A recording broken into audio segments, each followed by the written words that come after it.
All right, nice enough to join us right now is David Lombardi. David, what's going on, man? How are you? What's going on? How are you? Doing fantastic. Just read your article talking about McCaffrey when he got traded. We were all excited. It broke on our show, David, so we were fired up that night. I mean, he's been maybe arguably one of the greatest trades ever in NFL history. But talk about the relationship between he and Brock Purdy. Brock was like third string then, right? Or second string at least. And then he took McCaffrey under his wing, showed him the playbook, and the rest, as they say, is history. Yeah, Brock Purdy was the backup at the time because Trey Lance was already hurt. So Jimmy Garoppolo was the starter. 49ers trade for Christian on Thursday night. They get him on a flight Friday morning. Private jet gets him in time for the back half of practice. So Christian just stood around and watched. They gave him some cleats that, I mean, they weren't even his cleats that he wore at practice. That's how much they were scrambling. But the goal was to get him to play on Sunday. And Kyle Shanahan initially thought that would be impossible. But when he first talked to Christian McCaffrey, he said, we better get this guy a playbook right away because he was serious about playing. And in this offense, you know, there's so much motion. There's so much intricacy. To be traded on a Thursday night and then be able to play on Sunday is a massive accomplishment. And one of the big things that helped get it done was Brock Purdy, the backup at the time since Jimmy Garoppolo was busy with starting QB preparation. Brock Purdy showed up on Saturday, which is the walkthrough day, kind of the day off before the game. And he and Christian McCaffrey were out on that practice field alone, walking through the entire game script. And McCaffrey said that he didn't really even pay attention to who Purdy was. Purdy was just kind of an anonymous player at the time because he was the backup quarterback, right? He was literally Mr. Irrelevant at the time, but he became really relevant to McCaffrey's preparation. And then he was out there and he looked good against the Chiefs that next day. That's a great story. And they just have this chemistry between them. And I love the fact that Brock Purdy continues to show people the wrong that question him every week. But just talk about, like, the evolution of Brock Purdy. I mean, that must have had some positive effect on his career that he meshed with arguably the greatest running back in the NFL right now, and he has that kind of comfort zone with Christian McCaffrey. But he's been confident the whole time. And David, it hit me this week that he reminds me a little bit of Brett Favre, maybe not with the arm strength, but with the gunslinger, confident mentality, the way he gets the ball in small windows, the way he commands the huddle. You have in your article talking about Brock telling George to shut the F up while he's calling a play. All this stuff is fascinating to me. So talk about Brock Purdy and kind of his evolution. I mean, his first start was against the Bucs, the team they're playing this Sunday. Yeah, it's the same, actually, 2-game stretch. He played the Bucs, beat them with a broken rib because he broke his rib pretty early in that game and lit him up with a broken rib. And then he turned around and went to Seattle on Thursday night, right? And they won the division. So it's going to be the same back-to-back for the 49ers here. You know, the Brett Favre comparison there, I don't think is a bad one because Purdy does take chances downfield. I don't think that he is nearly as brazen as Brett Favre, though. Brett Favre, I mean, we were talking about it the other night, me and my friend. Josh Allen might be the one quarterback who can break Brett Favre's career interception record because you have to be a pretty crazy risk taker to do that, and you have to be pretty damn good at the same time because if you throw too many picks and you're not good, then you're going to get benched, right? So you have to hit that happy zone. And right now, Brock Purdy has a below average turnover rate, as in good. Like he's thrown fewer interceptions than the league average. But I think that a lot of people started thinking about Brett Favre when he made that cross-body, cross-field touchdown throw to Brandon Ayuk, which to me defied the coaching, right? And Brock Purdy and Kyle Shanahan will talk about it, saying, okay, that was a bad decision. But I think we could also talk about the fact that he made a really good throw after making the bad decision. And the really good throw is what allowed only Brandon Ayuk to be able to get his hands on that football. So I just look at it with Brock Purdy, everybody, not everybody, but let's just say everybody, because even the 49ers passed him up several times in that draft, didn't pick him until their very final selection at 262. People were just flat out wrong about his physical capabilities. They were wrong about how fast he can move, and he's got an elite burst. Lamar Jackson is playing right now. Brock Purdy's 10-yard burst was the same as Lamar Jackson's. Come on, 40 really? wasn't the same. Wow. Yeah, I'm serious. 1.6. 1.6 is an elite 10-yard burst. And people, I started talking about it last year because I looked it up. And the way that he was escaping the pocket, it's like it looks like he gets a trailer hitched onto him after 10 yards, right? he slows down a lot. But the twitch and the short area movement is what really matters at the quarterback position, especially for a pocket guy. And on top of that, the arm strength is actually there. Like he can make those sideline to sideline throws. He can push the ball downfield. He was severely misjudged coming out of college, I think because of his height. And I also think because of some of the turnovers at Iowa State that he made playing behind a rather frazzled offensive line. But what Brock Purdy has done is he has harnessed, I think, some of those negatives and turned them into a virtue. I think the fact that he played behind a frazzled offensive line at Iowa State has helped him because now he's operating behind an offensive line that isn't great for the 49ers. They're ranked like number 22 in pass block win rate.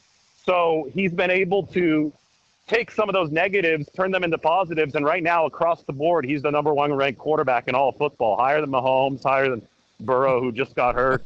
It's truly an unbelievable story. Every single efficiency stat, he's head and shoulders above everybody else. You could get over-scouted too, right? I felt like that happened to me, David. Like people see you and they keep seeing you and they put you in a box and they label you and they don't really pay close attention to the intricate improvements that you're making, and you just get stuck with a label. Do you think that was the case with him in college coming out? I absolutely think so because, again, I think the height is a big deal. And it's not insignificant when you actually apply it in football. A lot of people will kind of laugh at it and be like, oh, the scouts are too old-fashioned. They shouldn't have paid that close attention to the height. But look at Russell Wilson's career. It's been, I mean, early on in Seattle, he was running around making plays, throwing downfield, and, you know, just the crazy rainbow passes. But he struggled once defenses adjusted to him to hit the ball, to hit those receivers crossing over the middle of the field because he couldn't see over his own offensive line. So I think there was, and it always has been, a concern with quarterbacks who aren't the prototypical 6'3", 6'4", because, you know, especially in these highly choreographed, schemed offenses, you really want to take advantage of the middle of the field to set up yards after the catch. So I think that was the main knock on Purdy, was the height. There was a concern that he wouldn't, you know, he wouldn't be able to efficiently hit that middle of the field from the pocket. And his biggest weakness last year actually really went along with that. He remember whenever you would get, not whenever, but a lot of times when he'd get pressured, he would bail the pocket early and roll left. And defenses started to notice that. They started to try to get Purdy. Are you all right there? You good? I'm all right. I'm walking on the sidewalk. And somebody has cut somebody else off, and there was almost an accident. So we're good. That scared the crap out of me, dude. Glad you're okay. So I'm fine. Anyway, so Purdy would roll left a lot last year. He would bail the pocket early. That's one area of his game that he has tremendously improved this year. He's stepping up in the pocket, and he's finding those little viewing angles and viewing windows to make up for the fact that he's not 6'3", that he's not 6'4". And, you know, one split where he's head and shoulders, I mean, I guess he's head and shoulders above most of the rest of the league and all the efficiency splits, but one where he's even further ahead is on these intermediate throws over the middle. So he's taken what scouts thought what would be his biggest weakness, and they had reason to believe that it would be his biggest weakness because of the lack of height, but he's taken that and he's turned it into a plus. So at some point, you just have to give Brock Purdy credit because he is defying some odds in that sense. And right now, he's looking like a complete quarterback. Talking to David Lombardi, covers the Niners for The Athletic. David, I could talk about Brock Purdy all night. Like I have all these questions about Chase Young and Christian McCaffrey and the Bucs, but I'm fascinated with his story, and it resonates with me because I was Mr. Irrelevant too. And when you get your day in the sun, you got to shine. When you he didn't have the luxury of throwing 3 interceptions his first game as a starter, because then he would just been back to the back of the line again, because then you are Mr. Irrelevant. So when do we, I think you and I have, but when do Niner fans just like let our guard down, saying like, this is our guy, there's nothing to worry about? He was bound to have a 3-game stretch that was not perfect. I thought he performed well in those games, but he was getting crushed by people that maybe didn't watch the game as closely as you and I did. But when do we say this is our guy for the long haul? You could say it now, just the same you could say with any other NFL quarterback. Even if, you know, Joe Burrow, we just saw him hurt his wrist or whatever the hell happened on Thursday Night Football. Obviously, he's a long-term guy for the Bengals, but if something happens to him and he gets hurt, well, you better start looking for somebody else. So, they call it not for long, the NFL, right? Right.